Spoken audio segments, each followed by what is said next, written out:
자, 오늘은 제가 쓰고 있는 소설책 줄거리를 알려드려 보도록 하겠습니다. 자, 이거 소설책이에요. 소설책이기 때문에 제목은 미국 문화 성공을 위한 치트키라고 하는 소설책입니다. 소설책이고 약간 게임하듯이 게임으로 시뮬레이션 게임을 하는 듯한 느낌으로 이제 살아가는 그런 롤플레잉 게임 같은 그런 시나리오고, 이것을 이제 게임화 할지 아니면 책을 쓸지 지금 결정 중에 있습니다. 그래서 가로 열고 맵팩 켜고 하는 게임이라는 그런 주제입니다. 자, 그래서 이 게임에 그 등장 인물이 등장합니다. 그 홍길동이라는 인물이 있어요. 홍길동이라는 인물은 한국인 젊은인데 이제 미국에 유학 가서 이제 미국을 경험하는, 그래서 미국 사회에서 성공하는 약간 그런 성장형 롤플레잉 게임입니다. 자, 근데 여기서 이제 이 홍길동이 겪는 그런 삶을 약간 시나리오화 한 거예요. 그래서 이 길동이는 미국에 가서 두 명의 스승님을 만납니다. 네, 두 명 다 이 백인 스승님이에요. 백인 스승님인데 이 두 명의 스승님이 어떻게 만나게 되냐면, 길동이가 그 회사에 취업을 했는데 미국에서 이제 공부를 하고 박사학위를 마치고 미국 회사에 취업을 했는데, 그 취업했는데 회사에서 만난 두 명의 임원이에요. 두 명의 임원. 자, 상무님 두 명을 만나게 됐는데, 이 상무님 두 명으로부터 이제 미국이라는 사회를 배워나가는 그런 소설책이에요. 그래서 자, 두 명의 백인 스승님 할아버지가 나와요. 둘 다 할아버지인데 한 명은 사탄 숭배자입니다. 그래서 처음에 이제 이 사탄 숭배자 할아버지를 상사로 모시고 같이 업무를 합니다. 근데 길동이는 처음에 조금 이 사탄 숭배자가 좀 무서웠어요. 왜냐면 길동이는 교회를 다니고 있었기 때문에 이 사탄 숭배자 할아버지가 좀 무서웠어요. 왜냐면 항상 교회에서 사탄은 나쁜 거고 무섭다고 가르치기 때문에 이 길동이는 이 사탄 숭배자 할아버지가 무서웠어요. 근데 막상 같이 일해 보니까 이 사탄 숭배자 할아버지가 성격이 되게 착한 거예요. 굉장히 친절하고 굉장히 뭐랄까 스윗하게 항상 웃고 너그럽고 관대한 거예요. 그래서 성격이 되게 괜찮다는 걸 알게 됐어요. 그래서 길동이는 이 할아버지에 대한 긴장을 풉니다. 그러다 이 할아버지랑 같이 밥도 먹고 뭐 일하다 보면 같이 출장도 가고 뭐 그러면서 이 할아버지랑 인간적으로 친해졌어요. 근데 이 할아버지가 백인 할아버지인데 주말마다 절에 다닌다는 걸 알게 됐어요. 그래서 길동이가 의문이 들었어요. 그래서 할아버지한테 물어봅니다. 혹시 불교를 믿으시냐고. 그랬더니 할아버지가 아주 쿨하게 대답합니다. 아니, 나는 불교를 믿지 않는데. 그래서 그러면 왜 절에 가십니까? 라고 물어봤어요. 그랬더니 그 할아버지가 대답을 합니다. 그 불교를 이해하기 위해서, 그리고 아시아를 이해하기 위해서 공부를 위해서 불교에 다닌다고 하는 거예요. 자기는 부처님을 믿지 않고 어떤 종교 같은 거를 믿지 않는다 라고 하는 거예요. 그래서 일단 길동이가 굉장히 미스테리했는데 이 할아버지랑 이야기하다가 굉장히 충격을 받습니다. 왜냐면 아시아의 거의 모든 종교를 다 이해하고 있는 거예요. 불교, 뭐 유교, 도교, 모든 아시아의 종교, 뭐 힌두교 다 이해하고 있는 거예요. 종교의 그 모든 이해를 가지고 있는 거예요. 그리고 사실 길동이는 이 할아버지한테 자기 자신이 개신교인이라는 걸 한 번도 얘기한 적이 없어요. 근데 이 할아버지가 이 길동이의 하는 행동을 보고 어느 날 이 할아버지가 길동이한테 얘기하는 거예요. 너 교회 다니는구나. 길동이가 깜짝 놀랐어요. 어떻게 하셨어요? 그랬더니 할아버지가 그러는 거예요. 너 하는 행동이 딱 교회 다니는 사람이야. 그리고 교회에서 믿음이 굉장히 좋네. 성경 말씀대로 열심히 사네. 딱 아는 거예요. 그래서 길동이는 굉장히 충격을 받습니다. 자, 그래서 결국 이 사탄 숭배자 할아버지는 이 세상 모든 종교를 다 이해하고 다 공부하고 이 세상 모든 종교에 다 진리가 있다라고 믿는 사람이었어요. 그래서 이 할아버지가 관심 있는 거는 세계 종교를 통합하고 세계 문화와 그 역사를 다 통합하는 하나의 그런 대제국을 만드는 데 관심이 있는 할아버지였어요. 그래서 이 할아버지는 주요 관심사가 그 아시아를 지배하는 게 관심사였어요. 이 할아버지가.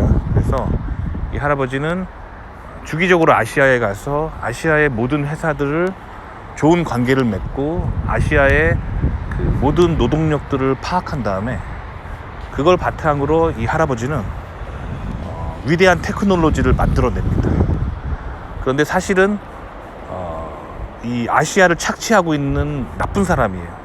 나쁜 사람인데 아시아 사람들은 그 사람이 나쁜지 몰라요. 왜냐면 항상 친절한 미소와 스윗한 그런 매너를 갖고 있기 때문에 나쁜지 몰라요. 하지만 이 사탄 숭배자 할아버지가 하는 일은 항상 그 아시아 사람들에게 이렇게 다가가서 친절한 미소로 다가가서 그들을 노예화하는 일을 하고 있었어요.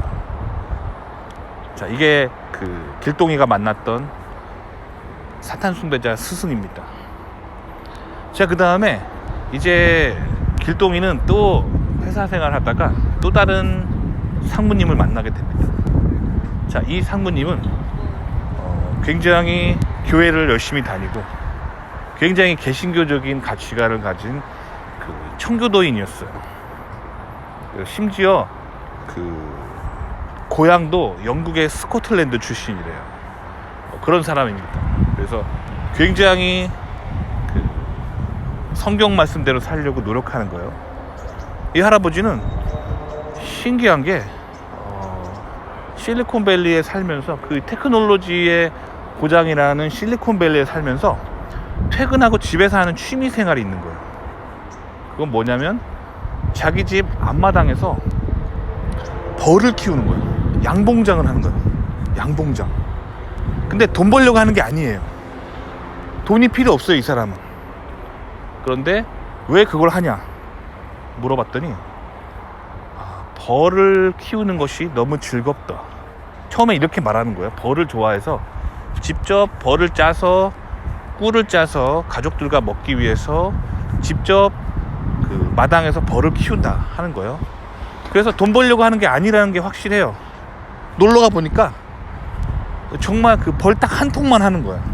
뭐 10통 20통 하면 양봉업이잖아요. 근데 딱 한 통만 키우는 거야. 그렇게 벌을 키우는 사람이었어요. 친해지고 났더니 이 사람이 벌을 키우는 이유를 알게 됩니다. 그거는 자신이 와습인 거를 잊지 않기 위해서 벌을 키우는 거였어. 자, 와습, WASP를 와습이라고 하죠. 그래서 그 백인 앵글로색슨 계열의 개신교인을 와습이라고 합니다. 화이트 앵글로색슨 프로테스탄트. 요거의 약자예요. 근데 이거를 다양한 그 약어를 만들 수 있는데 굳이 왜 영어 단어 와습이라는 WASP라는 스펠링을 만들었을까요? 그거는 요 사람이 요 말을 만든 사람이 벌을 강조하고 싶은 거예요. 자기는 벌이다.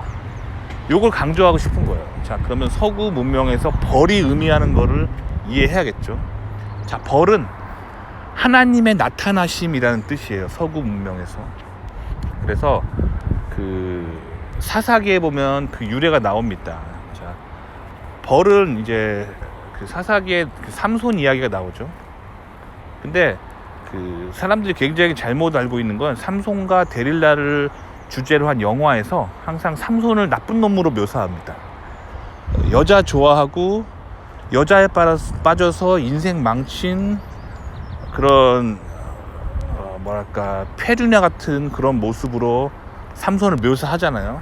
그래서 영화로 삼손과 데릴라 이야기를 이해하면 안 됩니다. 자, 성경책에 나와 있는 삼손의 모습을 보면은 삼손이 길을 가다가 죽은 사자를 발견하죠.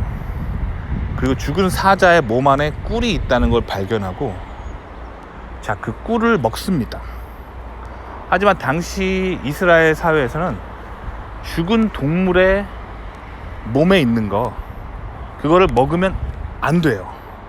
율법이 죽은 동물의 몸에 있는 걸 먹으면 안 된다는 그런 율법이 있었기 때문에 삼손이 꿀을 먹은 거는 사실 율법을 저버린 거죠.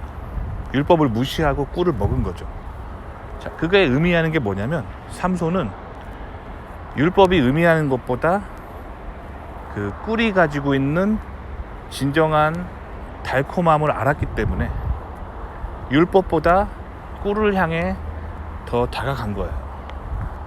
자, 근데 이 사자는 사실 성경에서 예수님을 뜻합니다. 그리고 꿀은 예수님이 죽은 후에 그 몸에서 나온 거죠. 그러니까 성령을 뜻하는 거예요. 그렇기 때문에 삼손이 사자를 먹은 건 예수님을 안 믿는 사람의 눈에는 율법을 어긴 나쁜 놈이고 율법을 어긴 문제 있는 사람인 거예요. 하지만 예수님을 믿는 사람의 관점에서 봤을 때는 예수 그리스도의 죽으심, 그리고 그분의 죽으심 후에 나타나신 성령의 꿀을 먹는 겁니다. 자, 이 철학을 이해한 사람들이 자기 자신들을 벌이라고 부른 거예요. 그래서 우리는 율법에 갇혀 있는 사람들이 아니라 예수 그리스도의 죽으심, 그리고 거기서 그 후에 오는 성령을 취하는 자라는 뜻으로 자기들을 벌이라고 부른 거예요. 그걸 잊지 않기 위해서 마당에서 벌을 키우는 사람이에요. 이 사람은 성소주의자입니다. 성경 말씀대로 살려고 매우 노력하는 사람입니다. 성경이 말하는 그걸 깨닫고 성경을 추구하는 사람이었어요. 자, 그래서 이 두 명의 그 임원들의 공통점이 있습니다. 둘 다 근데 성경을 이해하고 있어요. 첫 번째 사람은 성경을 완전히 반대하기 때문에 자신이 사탄주의자가 되고, 이 세상 모든 종교에 진리가 있다고 믿기 때문에 자기가 이 세상 모든 종교를 이해하려고 했던 거예요. 그리고 그걸 바탕으로 자신이 세상을 깨닫고 세상을 지배하려고 했던 사람이에요. 자, 두 번째 사람은 하나님 말씀에 의지해서 늘 성경책을 읽고 성경에 나와 있는 삼손이라는 인물이 어떤 삶을 살았는지를 깨닫고 자기도 벌처럼 하나님 말씀만을 쫓아가는 것을 잊지 않기 위해서 자기 앞마당에 벌을 키우던 사람이에요. 굉장히 다른 삶을 살고 있죠. 자, 근데 그 사람 두 사람의 끝이 다릅니다. 자, 첫 번째 사람은 그렇게 남을 지배하려 하다가 결국에는 이 두 번째 할아버지한테 지배당합니다. 자, 이 두 번째 할아버지는 세상을 잘 몰라요. 그냥 성경 말씀만 열심히 읽습니다. 근데 신기한 거는 첫 번째 할아버지, 이 할아버지는 하나님을 믿지 않고 자신의 지식에 의지해서 전 세계를 지배하려 했던 할아버지예요. 첫 번째 할아버지가 훨씬 똑똑한 사람입니다. 훨씬 똑똑하고 훨씬 능력이 있어요. 근데 이 첫 번째 할아버지는 자기가 아는 지식 때문에 계속 뭔가를 이제 하려고 해요. 하려고 하고 자꾸 막 이렇게 돌아다닙니다. 전 세계를. 그러면서 고생을 되게 많이 해요. 근데 이 두 번째 할아버지는 하는 일이 별로 없어요. 그냥 가만히 앉아서 책상에 앉아 있고, 퇴근하면은 자기 집 앞마당에 있는 벌을 키우고, 그리고 집에 가서는 성경책만 읽어요. 근데 이 할아버지는 하는 일이 하나도 없어요. 거의 없어요. 누가 뭐 요구하면은 결제만 해주고 하는 일이 거의 없는데 직급이 굉장히 높아요. 결국에는 이 두 번째 할아버지가 이제 부사장이 됩니다. 그리고 첫 번째 할아버지는 뭔가 이렇게 불미스러운 일에 휩싸여 가지고 그 회사에서 바닥을 칩니다. 바닥을 치고 결국에는 회사를 나가야 됩니다. 나가서 쫓겨났어요. 자, 요 삶을 보면서 결국에는 이제 길동이가 깨달은 거는 성경의 원리를 깨달은 거예요.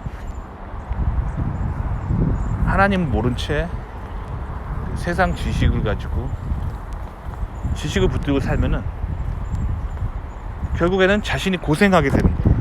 그리고 결국엔 누군가의 지배를 받게 되고, 누군가를 지배하려 하지만 결국 누군가의 지배를 받고 나락으로 떨어지는 거예요. 반면에 성경을 이해하고 하나님의 말씀을 지키며 사는 사람들은 이상하게 하는 일이 별로 없는데도 먹고 사는 문제가 해결되고 평안하고 사회적인 지위가 올라갑니다. 그래서 결국에는 하나님을 믿는 자가 결국에는 세상을 결국에는 지배하게 됩니다. 이게 길동이가 깨달은 거예요. 길동이는 이 깨달은 걸 바탕으로 소설이나 게임을 만들면 좋겠다라고 생각하고, 길동이는 그 소설을 씁니다. 영화의 어떤 시나리오, 그리고 그거를 게임화하면 재밌겠다 싶어가지고 스마트폰 게임으로 만들려고 길동이는 하고 있습니다. 그래서 오늘은 그 제가 쓰고 있는 소설책의 줄거리를 하나 소개해 드려 봤습니다. 도움이 되셨기 바랍니다.